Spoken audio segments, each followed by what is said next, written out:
नमस्कार बंधुरा बेंगली किचेने आबारो नतून एक रेसिपि निये चले आसलाम। शीतेर दिने मानुषेर गाये छोप छोप दाग और कालो स्पट हो जाए और स्किनटा डाई हो जाए, सेटा झकझक और तकतक करार जोन्नो एमन एक रेसिपि तैरी करब जा मानुषेर शरीरे उपकारी हबे। और आमरा कम बेशी बाड़ीते कमला लेबू खेये थाकी और এই কমলা লেবুর খোসাগুলো खूब उपकार। এই খোসা ফেলে না দিয়ে সাবান বানাবো। এই সাবান ব্যবহার করলে কমলা লেবুর সাবান ত্বক হবে ঝকঝকে ও উজ্জ্বল আর ফর্সা হয়ে যাবেন আপনারা। চলেন বন্ধুরা তাহলে সাবান বানানো শুরু করি।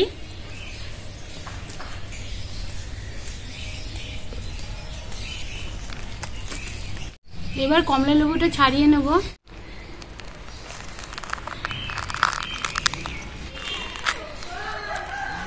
কমলার খোসাগুলো নেব আর এই কমলা লেবুগুলো সরিয়ে রাখবো।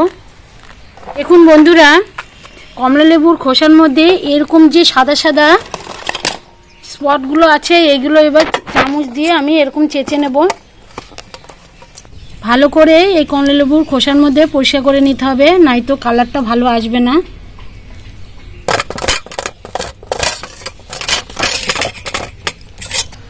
এরকম ভাবে পরিষ্কার করে নিতে হবে। এইভাবে খোসার মধ্যে এইগুলো পরিষ্কার করে নেব ভালো করে।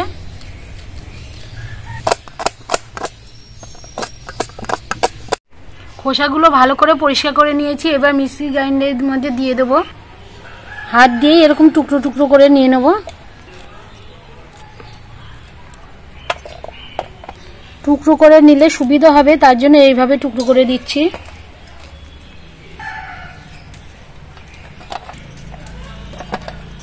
দিয়ে দেবো। এবার পেস্ট করে নেব। দেখুন বন্ধুরা আমি একটা সোনালী গ্লিসারিন সাবান নিয়েছি।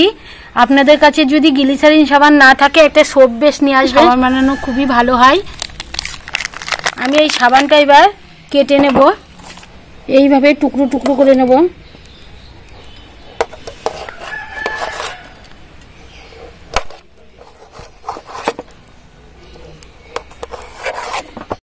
সাবানটা এইভাবে টুকরো করে কেটে নিয়েছি। যত ছোট ছোট টুকরো করা যাবে ততই ভালো হবে। খোসাটা এইভাবে পেস্ট করে নিতে হবে। বাটিতে করছি, আপনারা চাইলে কাঁচের বাটিতে করতে পারেন। এই বাটির মধ্যে আমি একটু রিফাইন তেল ব্রাশ করে নেব, তাহলে সাবানগুলো ভালোভাবে উঠে যাবে।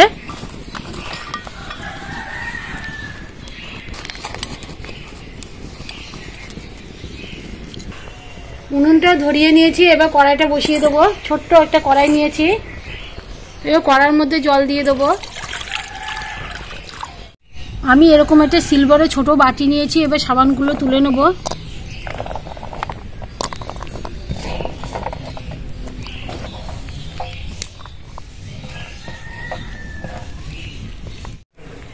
আপনারা যদি সোপ বেস নিয়ে আসেন কি অথবা সাবান নেন, ডাইরেক্ট কিন্তু গরমে গলাতে যাবেন না। এরকম ভাবে জল দেবেন, তারপর এরকম এক্সট্রা বাটির মধ্যে নিয়ে এইভাবে ধরে রাখবেন, এমনি গলে যাবে। জলটা ফোটার সাথে সাথে কিন্তু সাবানটা গলতে শুরু করে দেবে। চামচ দিয়ে নাড়াচাড়া করে দেবো।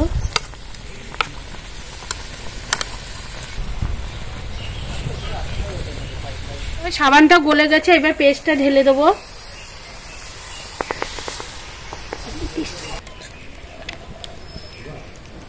লেবুর পেস্টটা দেওয়ার পরে ভালো করে নাড়াচাড়া করে নিতে হবে।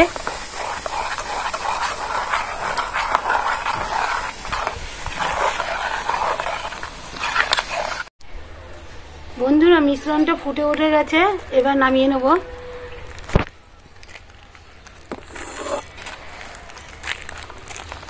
এবার এই বাটির মধ্যেগুলো ঢেলে নেব।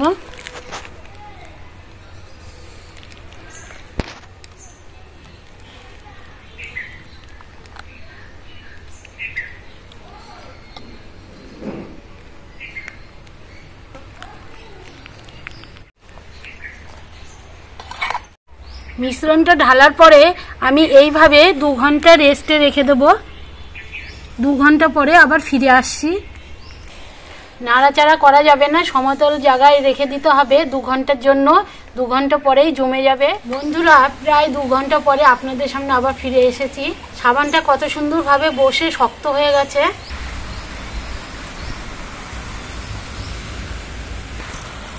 ছুরির সাহায্যে চারিদিকে ছাড়িয়ে নেব সাবানটা।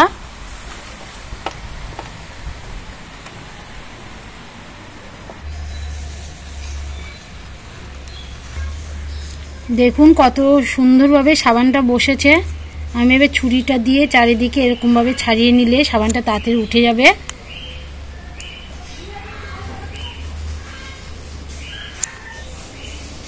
কত সুন্দরভাবে উঠে গেল, দেখুন কত সুন্দর লাগছে সাবানটা।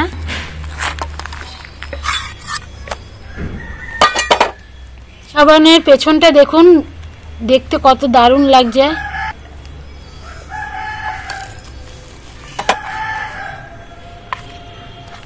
বন্ধুরা, আমি একটা সাবান দিয়ে 3টে সাবান বানিয়েছি। আপনারা সোপ বেস নিয়ে এসে অনেকগুলো একসঙ্গে সাবান বানিয়ে নিতে পারবেন। সাবানটা একটু জল দিয়ে ব্যবহার করে দেখাচ্ছি কেমন হয়েছে সাবানটা। সাবানটার কিন্তু উপর সাইডে এরকম আর ভেতরটা এরকম হয়েছে। এবার সাবানটা আমি জল দিয়ে